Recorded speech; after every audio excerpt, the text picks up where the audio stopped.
Yes, moja kwa moja kutoka katika chumba cha matangazo, na hapa ikiwa katika maandalizi ya kuelekea mchezo wa ligi kuu ya NBC kati ya Azam dhidi ya TRA United, ikiwa maandalizi yapo katika hatua nzuri kabisa, nikiwa katika booth, chumba cha kutangazia, na hii hapa ni feed hapo, wachezaji wakiwa wanapasha joto misuli, wanajiweka sawa kabla ya kwenda kuanza dakika 45 za kwanza kabla ya kwenda kuanza mchezo. Lakini tunafahamu kwamba siku ya leo tumeshuhudia mchezo wa mapema, kwa maana ya mchezo wa ligi kuu ya NBC, ambapo mnyama mkali Simba akiwa katika uwanja wake wa nyumbani wa Meja General Isamuhyo ndani ya Mbweni, Dar es Salaam, wamepata ushindi wa goli 2-0, Libase Geye akifunga goli la kwanza, lakini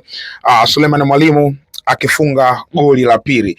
Kimsingi nilipata nafasi ya kushuhudia mchezo ule. Ilikuwa ni mchezo ambao Simba pia, kama ambavyo tulizungumza mapema leo hii, kwamba katika mchezo ule Simba wanakwenda kuonesha baadhi ya wachezaji ambao wamewasajili na hawajapata nafasi ya kucheza, the like of tumekwenda kumwona Anise Ura akicheza katika mechi ile, lakini pia nilisema mapema leo kwamba huyu Libase Geye ni mchezaji mzuri, lakini tumemwona katika mechi ambayo maybe inawezekana ikawa sio sahihi, mechi ambayo labda haikutosha kusema kiwango chake kipo vipi, na Clatous Chota Chama haitoshi kusema kiwango chake kipo vipi, kwa sababu mechi dhidi ya Esperance sio kipimo kizuri sana.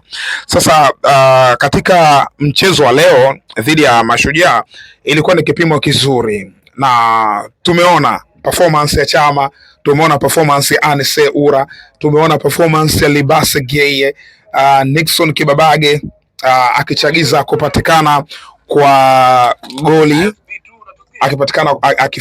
akihusika katika goli la pili ambalo limefungwa na Suleiman Mwalimu.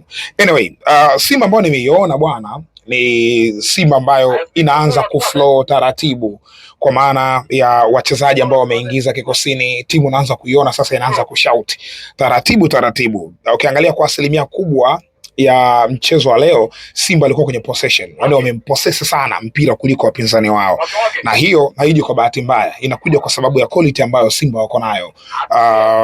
Nature ya Simba, when it comes, Simba inakuwa kwenye kiwango bora. Tumezoea kuiona kidominate mechi, ikiwasukuma nyuma wapinzani, kwa maana ya wapinzani kusogea nyuma kwa muda mrefu, na wao akipiga pasi nyingi. Ndicho ambacho tumekwenda kukiona na siku ya leo. Wapinzani muda mwingi walikuwa wanakaa nyuma, na Simba alikuwa anapiga pasi nyingi sana kwa ajili ya ikiwa ni sehemu mojawapo ya kuonesha juu ya ubora wao. Sasa miongoni mwa topic katika mchezo wa leo ni Libase Geye. Yes, Libase Geye, kiungo mpya wa kimataifa kutoka Senegal, kiungo ambaye Watanzania wengi walimuona katika fainali za CHAN, kiungo ambaye leo kapata nafasi ya kuanza na amefunga bao kali sana akitokea upande wa kulia. Wakati tunazungumzia tetesi ya Libase Geye kuhitajika ndani ya Simba, na hata aliposajiliwa, miongoni mwa strength niliwahi kuzungumza kwamba ana strength ya kucave akitokea upande wa kulia, kwa sababu yeye anatumia guu la kushoto. Maana akitokea upande wa kulia ni rahisi kucut in, kufanya kama anaingia kwenye box. Akipata timing nzuri, ana uwezo wa kushoot na kuitafuta target ilipo. Kwa hiyo katika eneo hilo tunaweza kusema kwamba ni nao ambalo amelionyesha. Alikuwa muda mwingi unamwona na cutting akisogea upande wa ndani kwa ajili ya kwenda kusababisha hatari, na moja katika jaribio ambalo amelipiga ndio lile ambalo moja kwa moja direct liliipata target na kuingia wavuni moja kwa moja. Ni shambulizi zuri kubwa ambalo amelitengeneza na Simba amepata bao.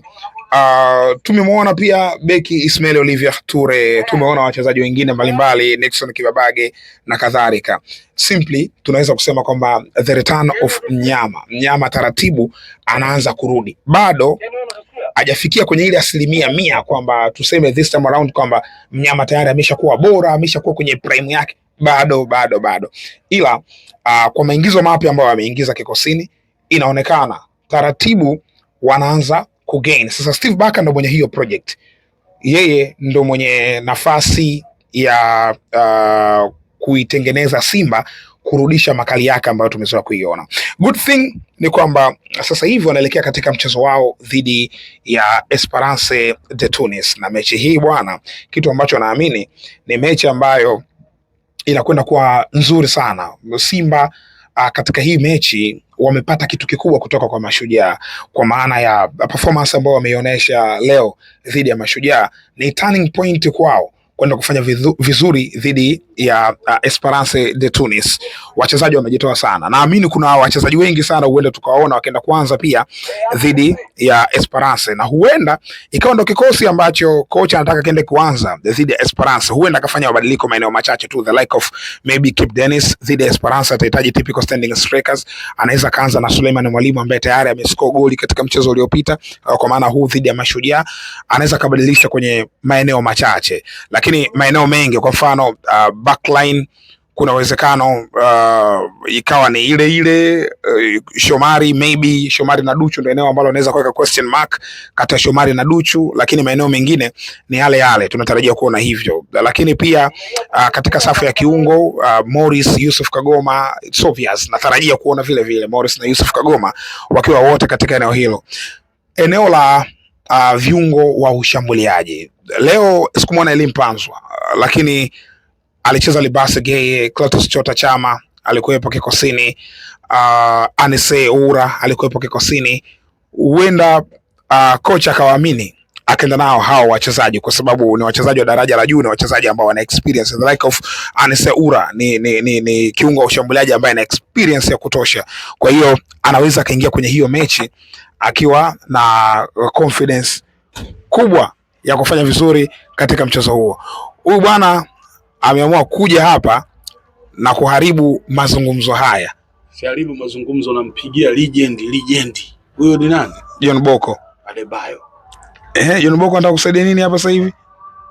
Tunataka tumpigie ili tuwe naye siku ya Jumapili katika build up ya Simba na Esperance de Tunis. John Boko amewahi kucheza na Esperance akiwa na Azam FC na wakawachapa.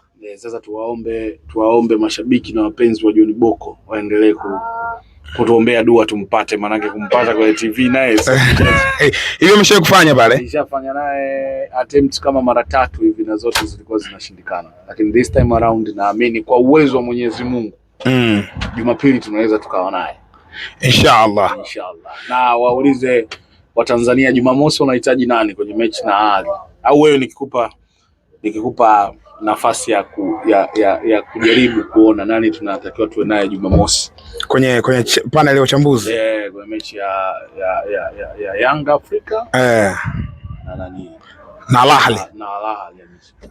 Kabla mimi nawaachia nyinyi ndio museme kwenye comment section hapo, mtuambie mnataka kwenye uchambuzi awepo nani. Ingawaje topic haikuwa hivyo, ila tunaimaliza hivyo, sio mbaya, acha tuimalize hivyo.